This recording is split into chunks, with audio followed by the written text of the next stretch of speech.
Hello, this is Denise Megson. I am representing Dragon's Voice, and today I've come to an event at Audacious Church in Salford, and this is a beautiful event.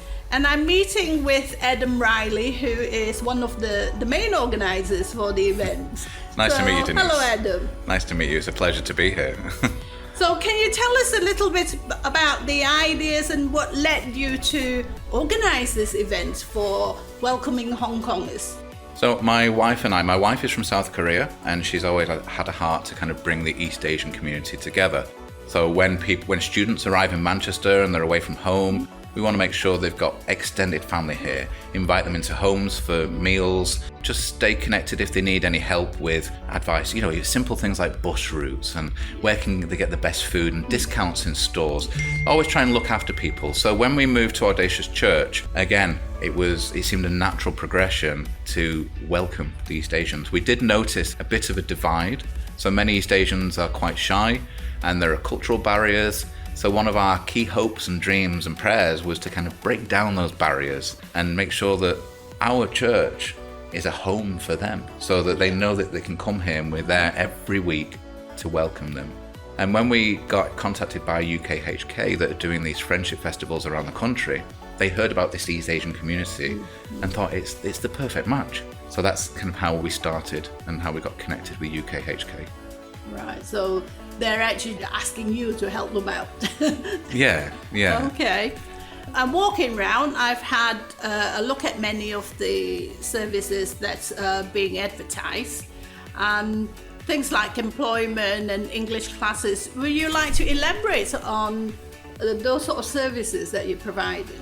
Yeah, so what we want to make sure is that people are not having to pay through the nose for different things. So if we can have volunteers that will help with things like language classes, it can be beginner, intermediate, advanced, different levels. They'll do Zoom classes, in-person meetings, then they'll do social events as well. So not only do you get to practice and learn, you can do it, when you're out on trips and just have local chit-chatting time as well. So it's comfortable. Without the stress of, I've got to speak in front of the class. Well, exactly. I mean, that's one of the aims that we try to do with this festival. So we've got a craft stall here today so that some of the people that feel uncomfortable just sitting and speaking can actually sit and do something.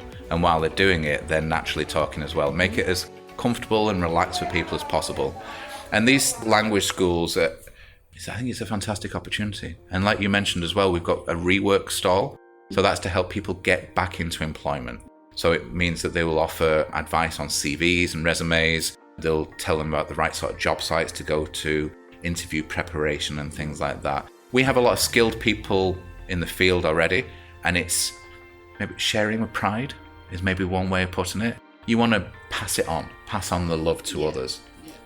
So it's not just for Hong Kong, isn't it? Is that targeted at anybody then? Yeah, it's welcome for everybody, because we're a very diverse church, and like I say, so we've been building up this East Asian community just so that we found that there was one community area that was lacking, and we wanted to, make it more inclusive. Perhaps because, like I say, that shyness, that little barrier, people would come to a service and then leave straight away. So we actually didn't have an opportunity to see, what do you need? How can we help you? How can we support you? Do you want an arm around the shoulder? Do you need some employment advice? Do you need to learn the language? Is that why you're disappearing very quickly? We wanted to find out. So I think things like these events, even though it might seem like a one-off festival, we want to let people know that this is extended family and we are here. It's not a case of after today the doors are shut and we cut you off. We open our arms and we welcome you each and every week. And once we get to know you more, we're there throughout the week for you. In terms of the sort of classes and the support, how long is it going to be extending for? Because from my involvement in one of the other projects, we finished end of June and there's no further funding. So how long is your support available for? Well, when it comes to funding, obviously there are various different intricacies with that.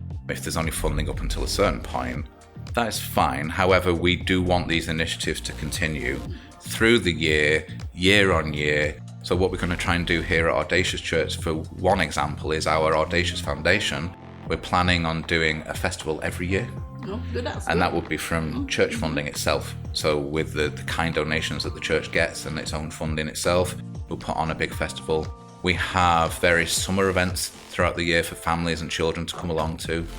And like I say, rework is going on constantly. We have something called the Wellbeing course. So if anyone's struggling with stress and anything like that, it's like an 8-week course again. It might be just a minimal cost.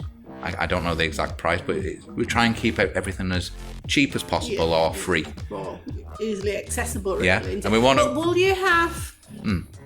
because what we found is that most of them wanted translation into Cantonese. Not because they can't speak English.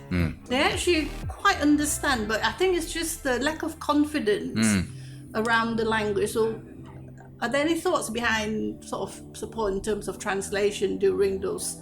That is one area where we would really, really love to expand. Recently we had someone approach us to see if they could rent the building to do Chinese classes here. And I think that would be a wonderful opportunity in the future. We are going to be expanding the building space. We have plans for a cathedral, so it'll be massively expanding the land space here, just so that we can take on other ventures. We can put on other classes. We can maybe, who knows, we can pray about this. We can have dedicated Cantonese services in the future. You know, the world is our oyster, We pray and just hope that God will provide and see what happens. The heart is there and the drive is there, so we just need to keep pushing forward. And also somebody to tell you what they need. Exactly. I think that's exactly, what we yes. found. It's like, what do you need? We providing might not be what you need, but if you tell us, we can do it better. Denise, that is spot on. That's exactly what I mean. And that part of that was that cultural barrier. People are afraid to come to us because they look at this sea of Western faces and think they won't understand my accent, or they won't approach me in a culturally appropriate way. They might say something that offends me, or I might say something that offends them, and then they don't want to interact. So we just have to we wait, arms open, and make ourselves available. And we smile, we warmly welcome them every week. We've noticed with certain East Asian groups, you have to be quite, intentional with how you approach them. So make sure you remember their name. Make sure you remember certain details that they mention. If they say they've got a job interview coming up, when you see them next week, say, "Hey, Grace, how did that job interview go?" Let them know that we have a heart for them. Yeah. As a church, Jesus gives us so much love, and we want that love to be passed on to others. There's no catch. It's just love that is freely available. Yeah. I mean, that's why we do voluntary work. Yeah. Okay. I mean, thank you very much for your time, Adam. It's a pleasure, Denise. It's been a lovely day, and I will continue to enjoy the event. And will you keep in touch with me and let me know about all these other events that you're planning? Because we would love to broadcast it. Definitely. It's a pleasure. Thank you so much for taking the time to sit with me today. You're welcome.